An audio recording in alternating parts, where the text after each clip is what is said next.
say? I think that we have to consider this possibility. After all, if Janet Yellen's basic position is that if there's a tightening of monetary conditions, then we have to stop. But every time they announce they're going to taper, what do we get? A tightening of monetary conditions. There's a kind of catch-22. What's the alternative then? If there's QE infinity? Yeah, well, I think it's designed to create inflation. And we are starting to get it, and that's what they want. And so, in a way, they have to have an excuse to get out. And maybe the excuse has to be when inflation rises to a level that it has to be addressed. But that's years away. Years away. Is there a way of telegraphing it to the markets without the markets reacting as they did in May and in June? So. No, because of course, you know, I mean, if one of them comes out of bed in the morning with a different pair of socks on, the market starts reacting. You see, the sensitivity is immense. And I think the Federal Reserve is very distressed about this. They're annoyed that the financial markets keep reacting so severely. But that's what markets do. There's a kind of disconnect. But if the economy shows signs of improving, surely that should be enough to calm market nerves. But we're not there yet, are we? But we're not there yet. What do you think of the jobs numbers a week or so ago? I mean, they didn't really matter because they were pre-shutdown, but even without the shutdown, it wouldn't have precipitated any change in QE, would it? No, because we're shifting from Bernanke, who cares about unemployment, to Yellen, who cares much more about wages. So even if the unemployment number comes down, until wages start to go up, she thinks, let's not disrupt this thing. Let's keep supporting it. How much inflation is she going to allow?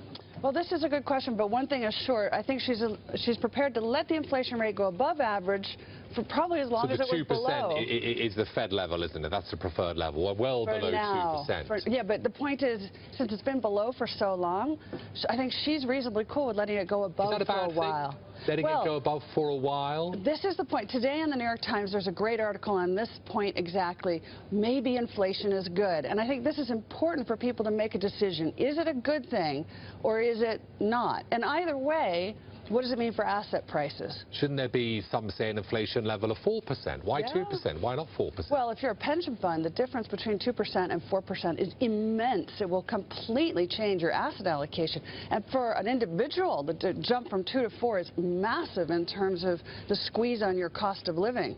The degradation of your living So considering standards. what you've said, Pippa, should we be reallocating our assets? Should we be planning ahead of a Yellen chairmanship of the Federal Reserve, even though she hasn't yet been approved? Yeah, and you know, you should look for signs that inflation's getting a foothold. We have, a number of them. I mean, there's something called shrinkflation, which I think is really important. Tell me about it. So, Golden Wonder potato chips, crisps, you call them here in the UK, and now it's half air and only like 11 potato chips. Why? Because they're giving you less but charging you the same price. That is inflation. That's margin protection. Pippa, the last time you were in was day 11 of the government shutdown, and you were very good because you did say, look, we're going to be okay, but get ready to witness this again and again and again. And you still stand by that? Because firstly, we've got this budget committee which convenes this week, doesn't it? And they have to come back and report on something by December the 13th. Exactly. Oh, excuse me. Starting with December the 13th, would anyone be doing any work going into Christmas? That tells you already that we're not really going to have a deal The past budget committees haven't exactly worked, have they? Will this go down the same way, though? Same way. So the January and the February deadlines I think for the budget, for the government shutdown, and for the debt ceiling, we're going to come to them again. We'll hit it again. We'll have the same impasse.